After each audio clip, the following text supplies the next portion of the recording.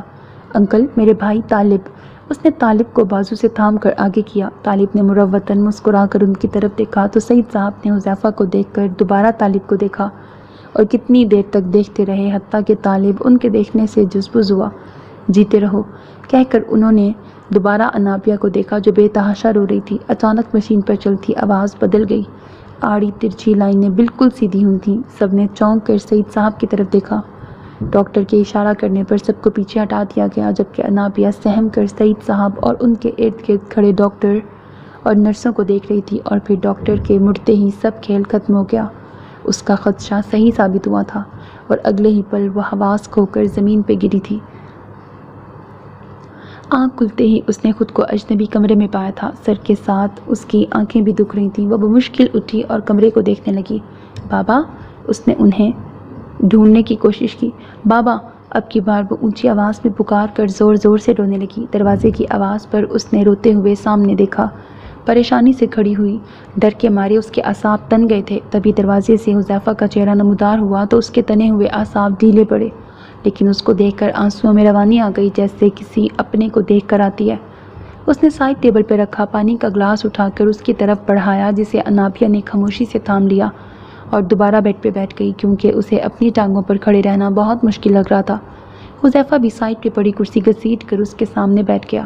پانی پیو، اسے یوں ہی گلاس پکڑے دیکھ کر حذیفہ نے کہا تو اس نے چپ چاپ 2 گھونٹ پانی پی کر گلاس حذیفہ کی طرف بڑھایا۔ حذیفہ اس کے ہاتھ سے لے کر واپس ٹیبل پہ رکھ گیا۔ بابا، اس نے اس کی طرف دیکھتے ہوئے سوال کیا تو حذیفہ نے گہرا سانس لیا۔ ان کی اسی دن ڈیتھ ہو گئی تھی۔ آج 2 دن بعد تمہیں ہوش آیا ہے۔ تمہاری ہارٹ بیٹ بہت سلو تھی، بی پی بھی بہت لو تھا، تو ڈاکٹر نے تمہیں سکون آور ادویات دے کے آرام کرنے دیا۔ وہ کچھ بول ہی نہیں سکی۔ اسے آخری بار اپنے بابا کا چہرہ دیکھنا ہی نصیب نہیں ہوا تھا۔ اچھا ہی تھا وہ انہیں جاتا کیسے دیکھتی۔ وہ چیخ چیخ کر رونا چاہتی تھی لیکن اس میں ہمت ہی نہیں تھی، بس آنسو قطرہ قطرہ گود میں گر رہے تھے۔ انابیہ، اس کی حالت دیکھ کر حذیفہ کو بہت تکلیف ہو رہی تھی۔ دنیا اسی کا نام ہے، یہاں کوئی صدا نہیں رہ سکتا، نہ ہم اسے روک سکتے ہیں، چاہے وہ ہمیں کتنا ہی عزیز کیوں نہ ہو۔ آج وہ اس دنیا سے گئے ہیں، کل ہماری باری ہوگی، یہ اللہ تعالیٰ کا نظام ہے۔ رو کر تم انہیں تکلیف دو گی۔ اگر ان کے لیے تم کچھ کرنا چاہتی ہو تو دعا کر کے ان کے آگے کی منزل آسان کر دو۔ وہ اسے اپنے ساتھ لگا کر تسلی دینا چاہتا تھا لیکن صبر کے گھونٹ پی کے رہ گیا۔ لیکن اللہ تعالیٰ کو میرا سوچنا چاہیے تھا، میرا تو پہلے بھی کوئی نہیں، میں کہاں جاؤں گی؟ وہ واقعی اکیلے رہ جانے کے خیال سے بہت ڈری ہوئی تھی۔ میں ہوں نا انابیہ؟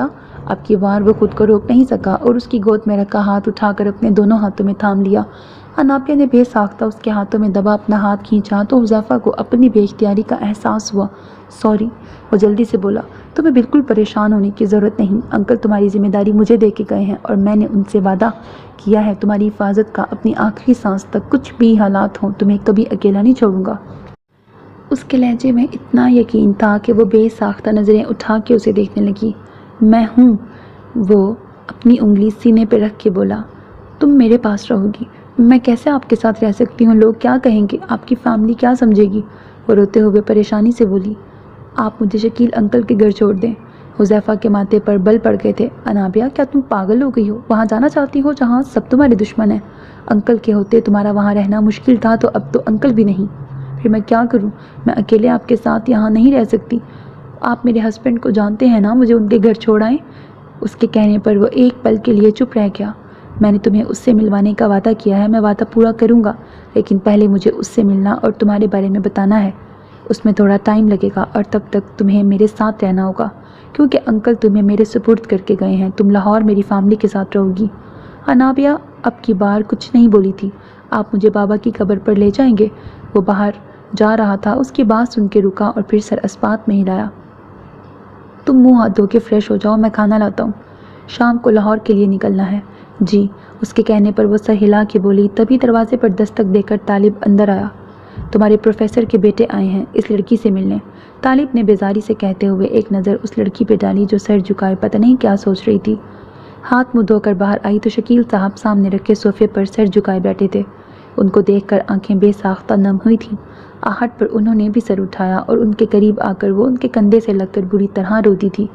تو اس کے سر پر ہاتھ رکھتے ان کا ضبط بھی ٹوٹ گیا تھا۔ میرے بچے صبر، وہ اس کا سر تھپتھپاتے ہوئے بولے۔ انکل میں بابا کے بغیر کیسے رہوں گی، کہاں جاؤں گی، آپ مجھے اپنے ساتھ لے جائیں۔ انہوں نے کندھے سے تھام کر اسے صوفے پر بٹھا دیا، خود اس کے سامنے صوفے پر بیٹھ گئے۔ وہ تمہارا گھر نہیں، میں تمہیں وہاں لے کر نہیں جا سکتا، وہاں کوئی تمہارا سگا نہیں، مجھے افسوس سے کہنا پڑ رہا ہے، اس میں میری بیوی اور بیٹیاں بھی شامل ہیں۔ میں ہر پل تمہارے ساتھ نہیں رہ سکتا، اس لیے تمہیں وہاں نہیں رکھ سکتا کیونکہ تم وہاں محفوظ نہیں ہو۔ مجھے فوزیہ پر بھروسہ ہے اور نہ غفران پر، وہ اب بھی کوئی بیہودہ منصوبہ بنائے بیٹھے ہیں، اسی لیے میں ہاسپٹل سے تمہیں گھر لے کر نہیں گیا، اور تمہیں بھی یہی مشورہ دوں گا، کبھی مڑ کے واپس نہ دیکھنا، پیچھے اب کچھ نہیں بچا۔ لیکن انکل میں کیسے ان کے ساتھ رہ سکتی ہوں، ان کے بارے میں کچھ نہیں جانتی۔ وہ مسلسل حذیفہ کو لے کے کشمکش کا شکار تھی۔ جانتا تو میں بھی نہیں، لیکن بابا نے جاتے ہوئے تمہاری ذمہ داری اسے دی تو کچھ سوچ کے دی ہوگی، ورنہ وہ مجھے بھی کہہ سکتے تھے۔ تمہیں یاد ہے نا وہ کتنے بے چین تھے اس کے آنے سے پہلے، اور مجھے لگتا ہے ان کا جو یقین حذیفہ پر ہے وہ بیجا نہیں، اور تم بھی دل سے سارے خدشات نکال کے اپنا معاملہ اللہ کے سپرد کر دو۔ وہ جو سوچ رہی تھی شکیل صاحب اسے ساتھ چلنے کو کہیں گے، وہ آس بھی ختم ہو گئی تھی۔ وہ ان کو مجبور نہیں کر سکتی تھی، جانتی تھی وہ سچ کہہ رہے تھے، اس گھر میں واپسی اس کے لیے خطرناک ثابت ہو سکتی تھی۔ مجھے معاف کر دینا بیٹا، تمہیں لگتا ہوگا میں خود غرض آدمی ہوں، لیکن میں مجبور ہوں، میں جانتا ہوں میں تمہاری حفاظت نہیں کر سکتا جیسے ابا جی نے کی ہے، مجھے معاف کرنا۔ شرمندہ نہ کریں انکل، وہ روتے ہوئے بولی۔ یہ تمہارے کچھ زیورات اور کاغذات تھے جو ابا جی نے کہا تمہیں دے دوں، تمہاری امانت ہے۔ انہوں نے بڑے بیگ کے ساتھ رکھی چھوٹی ٹرالی کی طرف اشارہ کیا تو وہ گہرا سانس لے کے رہ گئی۔ شاید تمہاری ماں کے زیورات ہیں، وہ اب بھی کچھ نہیں بولی تھی۔ چلتا ہوں، اپنا دھیان رکھنا اور گھر میں کسی سے رابطہ مت کرنا، جب بھی مجھ سے بات کرتی ہوں حذیفہ کو کہنا وہ کروا دے گا، خود مت کرنا۔ وہ اس کے سر پہ ہاتھ رکھ کر نکل گئے اور وہ ایک بار پھر بے بسی سے رو دی۔ بیگ ڈگی میں رکھ کر وہ مڑا تو طالب اس کی طرف آ رہا تھا۔ تمہیں لگتا ہے تم جو کر رہے ہو وہ ٹھیک ہے؟ طالب کی بات پر حذیفہ نے سنجیدگی سے اپنے بھائی کو دیکھا۔ بھائی مجھے بتائیں میں غلط کیا کر رہا ہوں؟ ایک غیر لڑکی جو ینگ بھی ہے اس کو تم اپنے بہاف پر اپنے گھر لے کے جا رہے ہو، اس میں تمہیں صحیح کیا لگ رہا ہے؟ بھائی ایک مرتا آدمی مجھ سے وعدہ لیتا ہے تو کیا میں اسے انکار کر دیتا؟ میں ایسا نہیں کر سکتا تھا، اور دوسری بات وہ بے ضرر سی لڑکی ہے، میں اتنا تو اس کو دیکھ کر سمجھ گیا ہوں۔ دوسرا میری نیت صاف ہے۔ تیسری بات جو میں جانتا ہوں کہ اس لڑکی کو کسی سے خطرہ ہے تو میں کیسے اسے اکیلا چھوڑ سکتا ہوں، اور اگر اسے کوئی نقصان پہنچا جس کا میں ازالہ نہ کر سکا تو میں تو گلٹ سے ہی مر جاؤں گا۔ طالب خاموشی سے اسے دیکھ اور سن رہا تھا۔ بھائی آپ کو میرا ساتھ دینا چاہیے، الٹا آپ مجھے غلط کہہ رہے ہیں۔ حذیفہ تم جو بھی کہو مجھے یہ سب ٹھیک نہیں لگ رہا، یہ نہ ہو تم اس لڑکی کی وجہ سے کسی مصیبت میں پھنس جاؤ۔ ایسا کچھ نہیں ہوگا بھائی۔ وہ اب آگے بڑھ کر اس کے گلے لگ گیا تو طالب گہرا سانس بھر کے رہ گیا۔ حذیفہ کے بلانے پر وہ باہر آئی تو گاڑی کے آگے کھڑے شخص کو دیکھ کر وہ بے ساختہ رکی۔ اس نے ایک نظر اسے دیکھا تھا، آج اس کی آنکھوں پر کالا چشمہ تھا تو وہ آنکھوں کے احساسات محسوس نہیں کر سکی، لیکن اس کے بھیجے ہونٹ اس نے بے ساختہ نظریں جھکا دیں۔ اس شخص کے تاثرات میں اس کے لیے واضح ناپسندیدگی تھی۔ وہ ہونٹ چباتے گاڑی کا پچھلا دروازہ کھول کے بیٹھ گئی۔ حذیفہ کے بیٹھتے ہی طالب نے گاڑی سٹارٹ کر دی، جبکہ وہ گاڑی سے باہر الوداعی نظروں سے اپنے شہر کو دیکھ رہی تھی۔ وہ اجنبی لوگوں میں جا رہی تھی جن کا انتخاب اس کے بابا نے اس کے لیے کیا تھا۔ زندگی پہلے بھی آسان نہیں تھی، لیکن نہ جانے اب کون سا رخ لینے والی تھی۔ اس نے آنسوؤں کے نکلنے سے پہلے آنکھیں بند کر کے سیٹ سے ٹیک لگا لی۔ ٹک ٹک کی آواز پر اس نے بمشکل آنکھیں کھولیں۔ حذیفہ شیشے کو انگلی سے بجا رہا تھا۔ اس نے جلدی سے شیشہ نیچے کیا تو اس نے برگر اور جوس اس کی طرف بڑھایا جو اس نے تھام لیا۔ حذیفہ نے مڑ کر دیکھا، طالب کافی فاصلے پہ کھڑا فون سن رہا تھا۔ انابیہ ہم گھر جا رہے ہیں، لیکن وہاں جا کے اس بات کا خاص خیال رکھنا ہے، اپنی کوئی پرسنل بات گھر والوں سے شیئر نہیں کرنی، نہ اپنی ماں کا نام لینا نہ باپ کا نام۔ تمہارے بابا سعید صاحب تھے اور والدہ بچپن میں فوت ہو گئی تھی، اور نہ نکاح کا ذکر کرنا ہے، کوئی پچھلی بات بالکل نہیں، اور تمہارا نام بیا سعید ہے۔ حذیفہ جلدی جلدی اسے سمجھا رہا تھا، جبکہ انابیہ پریشانی سے اسے دیکھ رہی تھی۔ حذیفہ کو اندازہ ہوا کہ اس نے اسے مزید ڈرا دیا ہے۔ انابیہ میں تمہاری بھلائی کے لیے یہ سب کہہ رہا ہوں۔ میرے گھر والے عفت گل کو بہت اچھی طرح جانتے ہیں اور انہیں اچھا نہیں سمجھتے۔ میں نہیں چاہتا کہ انہیں پتہ چلے کہ تم ان کی بیٹی ہو، کیونکہ پھر سچویشن ہینڈل کرنا میرے لیے مشکل ہو جائے گا، ٹھیک ہے؟ جی، وہ آنسو پیتی بولی۔ پتہ نہیں اس کی ماں کی غلطیاں کب تک اس کے ساتھ رہیں گی۔ حذیفہ کے مڑتے ہی اس نے زور سے آنکھیں میچ لی تھیں۔ وہ سوئی جاگی کیفیت میں تھی جب گاڑی رکی۔ اس نے چونک کر سامنے دیکھا۔ وہ بے حد خوبصورت گھر تھا جس کا گیٹ بھی بلند اور مضبوط تھا۔ ہارن کی آواز پر گیٹ کھلا اور گاڑی تیزی سے وسیع کار پورچ میں جا کے رکی جہاں پہلے سے 4 گاڑیاں موجود تھیں۔ طالب اتر کر تیزی سے اندر کی طرف بڑھ گیا جبکہ حذیفہ نے نکل کر اس کی طرف کا دروازہ کھولا۔ وہ تیز دھڑکتے دل کے ساتھ باہر آئی۔ حذیفہ نے بغور اس کا پریشان چہرہ دیکھا۔ بیا؟ حذیفہ کے پکارنے پر اس نے زور سے آنکھیں بند کی۔ نئی زندگی، نیا نام، نئی پہچان، نئے امتحان۔ میں تمہارا ڈر سمجھ سکتا ہوں لیکن میرے ہوتے ہوئے تمہیں پریشان ہونے کی ضرورت نہیں۔ میرے گھر والے بہت اچھے ہیں، تمہیں کوئی مسئلہ نہیں ہوگا۔ اس کو مطمئن کرنے کے لیے اس نے کہہ تو دیا تھا کہ کوئی مسئلہ نہیں، لیکن اندر کیا صورتحال ہونے والی تھی یہ بھی وہ جانتا تھا۔ عمران، ڈگی سے سامان نکال کے اندر رکھ دو، پیچھے کھڑے لڑکے کو کہہ کر اس نے انابیہ کو چلنے کا اشارہ کیا تو وہ آنسو پیتی اس کے پیچھے چلنے لگی۔ رات کے 9 بج رہے تھے، کھانا کھایا جا چکا تھا، اس لیے سب لوگ لاؤنج میں جمع تھے۔ حسب عادت سب اپنی اپنی بولیاں بول رہے تھے۔ حذیفہ کو دیکھ کر سب اس کی طرف متوجہ ہوئے۔ وہ سلام کرتا آگے بڑھا تو سب مسکرا کر اسے دیکھنے لگے، لیکن اس کے پیچھے کھڑی لڑکی کو دیکھ کر سب کی مسکراہٹ حیرت میں بدل گئی تھی۔ اب کچھ سوالیہ نظروں سے حذیفہ کو اور کچھ طالب کو دیکھ رہے تھے۔ اپنی طرف متوجہ دیکھ کر طالب نے کندھے اچکا کر خود کو بری عزیمہ ظاہر کیا تھا۔ سب کی نظریں خود پہ محسوس کر کے وہ سہم کر حذیفہ کے پیچھے ہو گئی تھی۔ حذیفہ اس کا ڈر سے پیچھے چھپنا محسوس کر چکا تھا۔ بیا آؤ، اس کے سامنے سے ہٹ کر اس نے اسے آگے آنے کا اشارہ کیا تھا۔ یہ میری فیملی ہے، اس نے سامنے کھڑے گھر والوں کی طرف اشارہ کیا۔ انابیہ نے ذرا کی ذرا نظریں اٹھائیں اور سلام کیا لیکن آواز بہت دھیمی تھی۔ کون ہے یہ حذیفہ؟ سب سے پہلا سوال کلثوم کی طرف سے آیا۔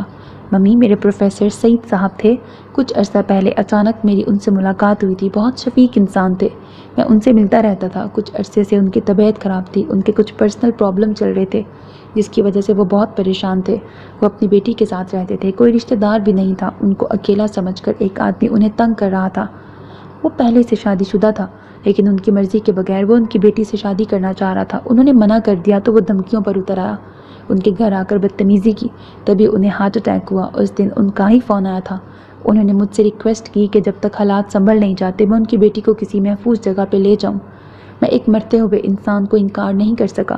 میں نے ان سے وعدہ کر لیا کہ میں ان کی بیٹی کا خیال رکھوں گا، اور میں نے اس وجہ سے اتنی بڑی ذمہ داری لی کیونکہ مجھے پتہ تھا میری فیملی ضرور اس فیصلے میں میری مدد کرے گی۔ کہنے کے بعد اس نے تائید طلب نظروں سے سب کو دیکھا۔ توقع کے مطابق اس کی فیملی جذباتی ہو چکی تھی۔ سب سے پہلے شمسہ پھپھو اپنی جگہ سے اٹھی تھی اور انابیہ کی طرف بڑھی جو مجرموں کی طرح سر جھکائے کسی فیصلے کی منتظر تھی۔ آؤ بچے، یوں کیوں کھڑی ہو؟ وہ اس کا ہاتھ پکڑ کر اسے سب کے درمیان لے آئیں اور اسے اپنے پاس صوفے پہ بٹھا لیا۔ حذیفہ نے ابھی تمہارے والد کے بارے میں بتایا، بہت افسوس ہوا بچے، اللہ تمہیں صبر دے۔ انہوں نے اس کے ہاتھ اپنے ہاتھ میں لے کر سہلایا تو وہ آنسو ضبط کرنے کے لیے ہونٹ چبانے لگی۔ وہ اس کے سامنے رونا نہیں چاہتی تھی، وہ ان کے سامنے رونا نہیں چاہتی تھی۔ کیا نام بتایا تھا؟ رخسانہ نے حذیفہ سے آہستہ سے پوچھا۔ بیا۔ وہ سر ہلا کے اٹھیں اور انابیہ کے دوسری طرف آ کے بیٹھ گئیں۔ بیٹا، اسے اپنا ہی گھر سمجھو، کوئی بھی شخص ماں باپ کی جگہ نہیں لے سکتا، لیکن کوشش کریں گے کہ تمہیں یہاں اجنبیت محسوس نہ ہو، یہاں تم بالکل محفوظ ہو۔ انہوں نے پیار سے اس کا سر سہلایا تو اب کی بار وہ ضبط نہیں کر سکی، رو پڑی تھی۔ ساری خواتین نے مترحم نظروں سے اسے دیکھا جبکہ رخسانہ نے بے ساختہ اسے اپنے بازو کے حلقے میں لیا۔ نہ میری بچی، روتے نہیں۔ وہ اب ایک ہاتھ سے اس کی کمر سہلا رہی تھی۔ طالب کب سے ناگواری سے یہ مناظر دیکھ رہا تھا، اسے ماں کی اتنی محبت ایک آنکھ نہیں بھاری تھی۔ اس نے اہل خانہ پہ نظر ڈالی تو کم و بیش سب کے ہی تاثرات ہمدردی والے تھے۔ اس نے سب سے آخری نظر حذیفہ پہ ڈالی، سب کے برعکس وہ مطمئن اور پرسکون تھا، اور اس کا یہی سکون طالب کو آگ لگا گیا تھا۔ وہ غصے میں بنا کسی سے کچھ کہے بغیر لاؤنج سے نکل گیا تھا۔ یہ آپ کا روم ہے، آپ تھک گئی ہوں گی، آرام کریں۔ نگین کے کہنے پر اس نے ایک نظر اس کو دیکھا اور دھیرے سے چلتے کمرے میں آ گئی۔ آپ کو بھوک تو نہیں لگی؟ نگین کے پوچھنے پر اس نے سرنفی میں ہلایا۔ ویسے تو ہر چیز موجود ہے، لیکن اگر پھر بھی کسی چیز کی ضرورت ہو تو مجھے بتا دیں۔ جی۔ وہ سر جھکا گئی۔ تبھی ایک لڑکا تیزی سے اندر داخل ہوا تو انابیہ ڈر کر پیچھے ہٹی۔ اس کے ڈرنے پر نگین نے خشمگی نظروں سے اسے گھورا تو وہ برا سا منہ بنا گیا۔ سوری، میں نے تمہیں ڈرا دیا، دروازہ کھلا تھا تو میں نے نوک کرنا ضروری نہیں سمجھا۔ وہ بے تکلفی سے بولتا اس کے دونوں بیگ لیے کمرے کے وسط میں کھڑا ہو گیا۔ انابیہ نے اس کی طرف دیکھنے سے گریز کیا تھا۔ پلیز مائنڈ مت کرنا، یہ قاسم ہے، تھوڑا عقل سے پیدل ہے، اس لیے اس سے ایسی حرکتیں خود بخود ہو جاتی ہیں۔ نگین نے اتنی تیز آواز میں کہا کہ کچھ فاصلے پہ کھڑا قاسم آسانی سے سن سکے۔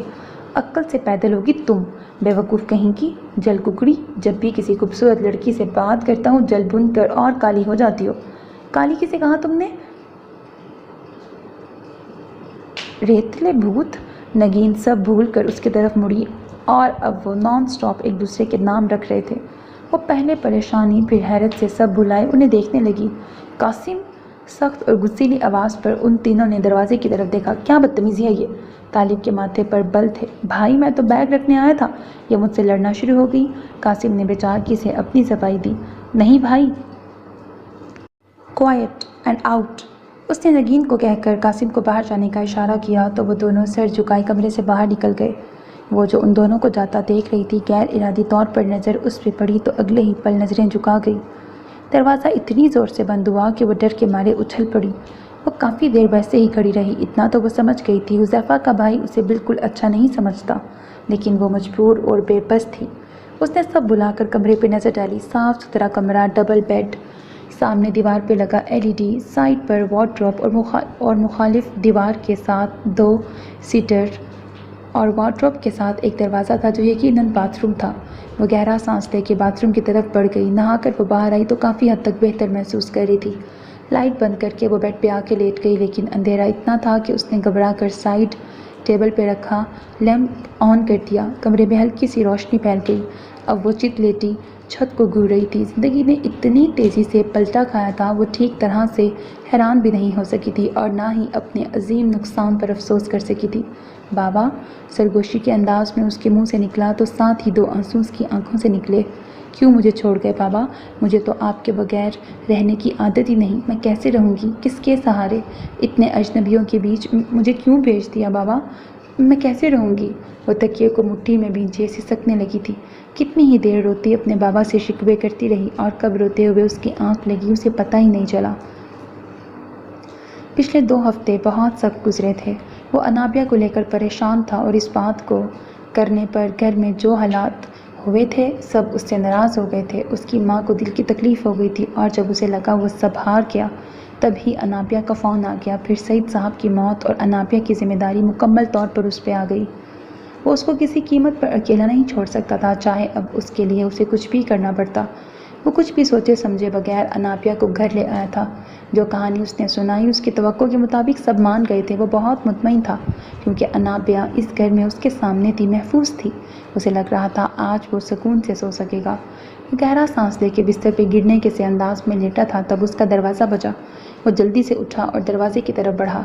دروازے پر شمسہ اور کلثوم کو دیکھ کر وہ حیران ہونے کے ساتھ پریشان بھی ہوا تھا۔ سب ٹھیک ہے؟ ہاں سب ٹھیک ہے، بات کرنی تھی۔ وہ پیچھے ہٹ گیا تو وہ اندر آ گئی۔ حذیفہ نے سامنے گھڑی کی طرف دیکھا۔ رات کے 12:30 بج رہے تھے۔ وہ بیڈ کے آگے رکھے کاؤچ پہ جا کے بیٹھ گیا اور منتظر نظروں سے دونوں کو دیکھنے لگا۔ حذیفہ، یہ لڑکی کون ہے؟ کلثوم کے سوال پر اس نے ابرو اچکائے۔ ممی، ابھی تھوڑی دیر پہلے میں سب بتا چکا ہوں، اگر آپ کو دوبارہ سننا ہے تو میں دہرا دیتا ہوں۔ لیکن حذیفہ، ایک غیر لڑکی کو گھر لانا صرف اتنی سی جان پہچان کی بنا پر کچھ سمجھ نہیں آ رہا۔ اب کے شمسہ نے پوچھا۔ پھپھو، میری سمجھ میں نہیں آیا میں نے کون سا گناہ کر دیا ہے کسی مجبور کی مدد کر کے؟ میں باپ دادا کے ٹائم سے یہ سنتا آ رہا ہوں کہ کس طرح ہماری فیملی لوگوں کی مدد کرتی رہی ہے، چاہے کسی کی بیٹی کی شادی ہو، کسی یتیم کی اسکول کی فیس کا معاملہ ہو، کسی کے گھر کی مستقل بنیادوں پر راشن پہنچانا ہو یا کسی کو کسی بھی قسم کی مدد کی ضرورت ہو، ہماری فیملی ہمیشہ آگے رہی ہے۔ ابھی بھی مجھے پتا ہے کتنے لوگوں کی آپ، مما، بڑی مما مدد کر رہی ہیں۔ میں اور طالب بھائی آپ کو کیا پتا کیا کیا کر رہے ہیں، لیکن سوال یہ ہے کہ جو مدد ہم چھپ کے کر رہے ہیں وہ ٹھیک ہے، اور جو مدد میں سب کے سامنے کر رہا ہوں بجائے مجھے سراہنے کے آپ لوگ شک کر رہے ہیں۔ بیٹا شک نہیں کر رہے، بہت بڑی ذمہ داری ہے، اونچ نیچ سے ڈر رہے ہیں۔ 3 جوان لڑکے گھر میں ہیں، لڑکی جوان بھی ہے اور خوبصورت بھی۔ شمسہ نے آخر میں اصل بات کی۔ پھپھو، آپ کو کیا اپنے بچوں پہ یقین نہیں؟ بات یقین کی نہیں، دل کی ہے۔ دل کی کیفیت بدل گئی یا نیت بدل گئی تو تم میں کیا کر سکتے ہیں؟ اور لڑکی کے ساتھ کوئی زیادتی ہو گئی تو؟ پھپھو، ایسا کچھ نہیں ہوگا، بے فکر رہیں، بس تھوڑا دل بڑا کر لیں۔ اس گھر میں 5 ملازم کھانا کھاتے ہیں، اگر وہ 2 روٹیاں کھائے گی تو کچھ فرق نہیں پڑے گا۔ حذیفہ، کلثوم اور شمسہ دونوں نے غصے سے اسے دیکھا۔ اتنا کم ظرف سمجھ رکھا ہے تم نے ہمیں؟ میں نے نہیں سمجھا، لیکن آپ لوگ مجھے کم ظرف اور جھوٹا ثابت کروانے پر تلے ہیں۔ میں نے ایک مرتے آدمی سے وعدہ کر لیا اس لیے کہ میرے گھر والے اس ثواب کے کام میں میرا ساتھ دیں گے۔ اس لڑکی کو گھر لے آیا، پر یہاں تو شک ہو رہا ہے۔ میں اسے اپنے فلیٹ پہ بھی رکھ سکتا تھا پھپھو، لیکن میں نے ایسا نہیں کیا کیونکہ میرے دل میں چور نہیں تھا۔ دوسرا، وہ لڑکی اتنی شرم و حیا والی ہے کہ اس نے صاف منع کر دیا تھا، پر اس کے پاس کوئی اور ٹھکانہ نہیں تھا۔ وہ بیچاری مجبور تھی میرے ساتھ آنے پر، ورنہ وہ تو کبھی مجھ سے بات نہیں کرتی تھی۔ اور جو آدمی اس کے پیچھے پڑا تھا، اگر وہ بیا تک پہنچ جاتا ہے تو آپ سوچ نہیں سکتے کیا ہوتا۔ خیر، اس نے گہرا سانس لے کر خود کو کمپوز کرنے کی کوشش کی۔ 1-2 دن اس کو برداشت کر لیں، میں کہیں اور اس کے رہنے کا بندوبست کرتا ہوں۔ بھاڑ میں جائیں وعدے، مروت انسانیت۔ اس کے غصیلے اور ناراض انداز پر شمسا اور کلثوم نے بے ساختہ ایک دوسرے کو دیکھا تو شمسا نے آنکھوں سے کلثوم کو اشارہ کیا۔ حذیفہ، یہ کیسی باتیں کر رہے ہو تم؟ اسے تم اپنی ذمہ داری پر لے کے آئے ہو اور اب اسے کہیں اور بھیج دو گے تو وہ کیا سوچے گی ہمارے بارے میں؟ بے سرر سی بچی ہے، رہنے دو۔ نگین کو ایک دوست مل جائے گی۔ یتیم بچی ہے، دکھی ہے، اب ہم اسے کہیں کہ چلی جاؤ تو بیچاری کا کتنا دل دکھے گا۔ حذیفہ کا منہ دیوار کی طرف تھا، لیکن اپنی ماں کی باتوں پر اس کی مسکراہٹ گہری ہوتی جا رہی تھی۔ چلو اب غصہ ختم کرو۔ شمسا نے اٹھ کر اس کے کندھے پر ہاتھ رکھا تو وہ برا سا منہ بنا کے ان کی طرف مڑا۔ میرا بچہ، شمسا نے پیار سے اس کے گال پر ہاتھ پھیرا، اب آرام کرو، تھک گئے ہوگے۔ کلثوم نے بھی اس کا ماتھا چوم کر کہا تو ان دونوں کے جاتے ہی وہ کھل کر مسکرایا تھا۔ وہ گہری نیند میں تھا جب اس کا موبائل بجا۔ اس نے آنکھیں کھول کر سائڈ ٹیبل پر رکھے موبائل کو اٹھایا۔ اس نے میسج دیکھ کر ٹائم دیکھا، جہاں دن کے 11 بج رہے تھے۔ جب وہ لاؤنج میں آیا تو حسب توقع سب موجود تھے اور اس کی توقع کے عین مطابق انابیہ ان کے درمیان پریشان بیٹھی تھی۔ اسے اندر آتا دیکھ کر اس کے چہرے پر واضح طور پر اطمینان نظر آیا تھا، جو کسی اور نے محسوس کیا ہو یا نہ کیا ہو، طالب نے محسوس کیا تھا۔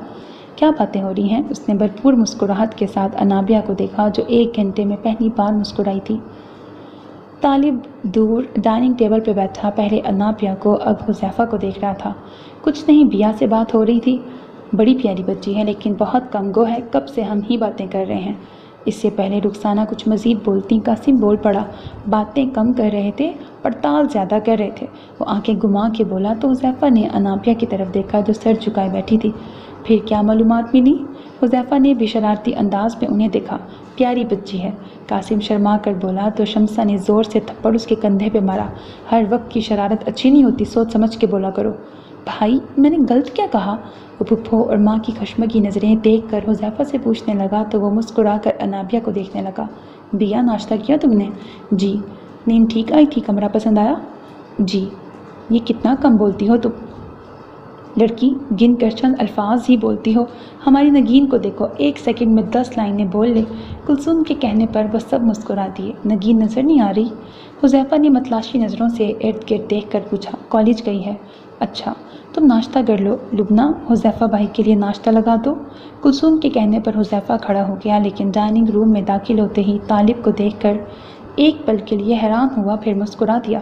بھائی، آپ آفس نہیں گئے؟ وہ اس کے سامنے والی کرسی پہ بیٹھ گیا، تب ہی لبنہ نے اس کا ناشتہ ٹیبل پہ رکھا۔ نہیں، آج موڈ نہیں تھا، کل کی تھکاوٹ اتری نہیں۔ تم بتاؤ، آج خوب سوئے؟ جی، میں بھی شاید زیادہ تھک گیا تھا، وہ کہہ کر ناشتے کی طرف متوجہ ہو گیا۔